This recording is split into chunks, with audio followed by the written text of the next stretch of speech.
One of the things that I've noticed in my life is that nothing I've ever done was wasted.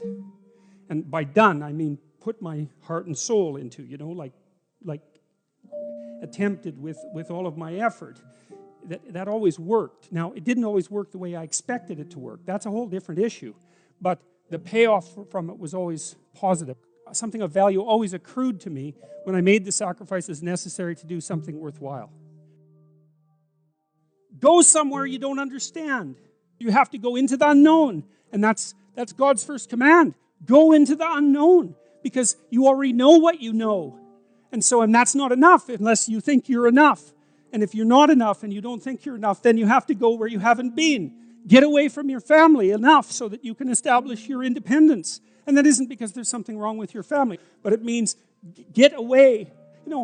I talk to people very frequently whose families have provided them with too much protection. And they know it themselves. And that means they're deprived of necessity. And you have to get yourself away from your dependency in order to allow necessity to drive you forward. And that's to become independent and to become mature. We've been fed this unending diet of rights and freedoms, and there's something about that. There's something about that that's so pathologically wrong. And people are starving for the antidote, and the antidote is truth and responsibility, right? And it isn't because that's what you should do in some I know better or someone knows better for you what you should do sense. It's that's the secret to a meaningful life, and without a meaningful life, then all you have is suffering and nihilism and despair and all of that and self-contempt, and that's not good. And it's necessary for men to stand up and take responsibility. If you were able to reveal the best of yourself to you in the world, that you would be an overwhelming force for good, and that whatever errors might be made along the way would wash out in the works. If you forthrightly pursue that which God directs you to pursue, let's say, that all things are possible. And so we don't know the limits of human endeavor. We truly don't. And it's premature to put a cap on what it is that we are, what it is that we're capable of. And so you're already something, and maybe you're not so bad in your current configuration. But you might wonder, if you did nothing for the next 30 years except put yourself together, just exactly what would you be able to do? And you might think, well, that's worth finding out. But of course, that's the adoption of responsibility. There's lots in the world to fix. Everything that bothers you about the world and about yourself should be fixed. And you can do that. I have a friend. He lives in Montreal. His name is James Simon. He's a great painter. And he's taught me a lot of things. He's helped me design my house and beautify it. And I bought some paintings from him a couple of years ago. And he did this series of paintings where he went around North America and stood in different places. And then he painted the view from here down. And so it's his feet planted in different places, on roads, in the desert, on the ocean. Yeah, well, he was trying to make a point. And the point was that wherever you are, it's worth paying attention. And that's because, so all these places that he visited, he looked at exactly where he was, standing by the side of the road in the desert. It's sort of mundane in some sense, but then maybe he put 40 hours into that painting, and it's very, very realistic painting with really good light. And what he's telling you as a painter is everything is worth paying attention to an infinite amount, but you don't have enough time. And so the artist does that for you, right? The artist looks and looks and looks and looks and looks and then gives you that vision. And so then you can look at the painting and it reminds you that everything that there is right where you are. And that's a hard thing to realize, but it's actually true. And so I've been telling people online in various ways and in lectures that they should start fixing up the world by cleaning up their room. How you would like your life to be, what you would like your character to be 3 to 5 years down the road, if you were taking care of yourself like you were taking care of someone that you actually cared about.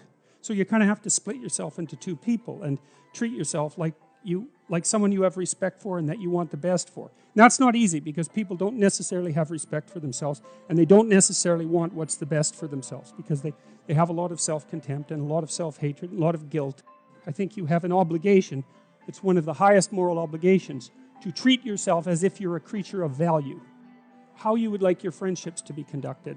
Because it's useful to surround yourself with people who are trying to move forward and more importantly, who are happy when you move forward and not happy when you move backwards. Not when you fall, that isn't what I mean, but when you're doing self-destructive things, your friends shouldn't be there to cheer you on.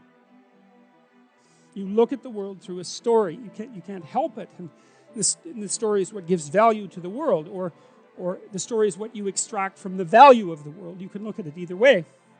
You're somewhere and it's not good enough. Right? That's the eternal human predicament. Wherever you are isn't good enough. And to some degree, that's actually a good thing, because if it was good enough, well, there's nothing for you to do. So it's actually maybe a good thing that it's insufficient.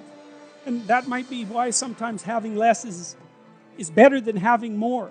And I don't want to be a Pollyanna about that. I mean, I know that there's deprivation that can reach to the point where it's completely counterproductive. But it isn't always the case that starting with little is...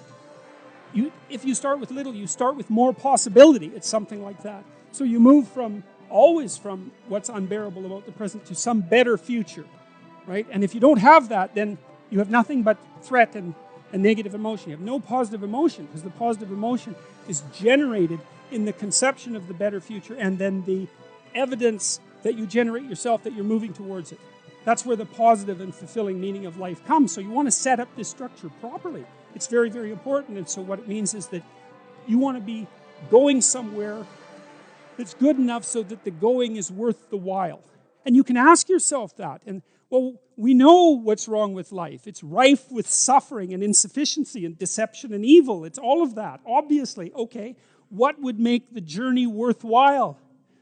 Well, you can ask yourself that. It's like, all right, in order to bear up under this load, what is it that I would need to be striving to attain? And if you ask yourself that, that's to knock and the door will open. That's what that means. If you ask yourself that, then you will find an answer and you'll shrink away from it. You'll think, well, there's no way I could do that. It's like, well, you don't know what you could do. You don't know what's possible. And you're not as much as you could be. And so God only knows what you could do and have and give if you sacrificed everything to it. You have to sacrifice that which is most valuable to you currently that's stopping you. And God only knows what that is. It's certainly the worst of you. It's certainly that. And God only knows to what degree you're in love with the worst of you. The idea that what you should do if you're feeling resentful about the nature of being or suffering too much for your own life, let's say, is straighten the damn thing out. Like, seriously, try it for a year even. Try it for a week. Try not doing the things you know you shouldn't do.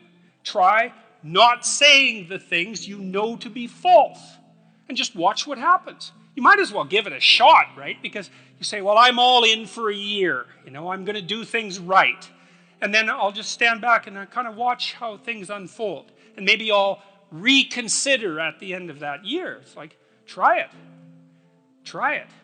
I mean, I would say I've had thousands of letters now from people who are saying, hey, I tried that, and hey, it worked. I read this great line in a T.S. Eliot play called The Cocktail Party. And in it, this woman comes up to a psychiatrist and she says, I'm having a really rough time of it. I'm suffering badly. My life is not going well. And then she says, I hope that there's something wrong with me. And the psychiatrist says, well, what the hell do you mean by that? And she says, well, here's how I look at it. There's either something wrong with the world, and I'm just in it, and that's how it is. And then, what am I going to do about that? Because it's the whole world. Or maybe I could be fortunate, and there's something wrong with me that's causing all this unnecessary suffering, and if I could just set it right. I could learn, and I could set it right.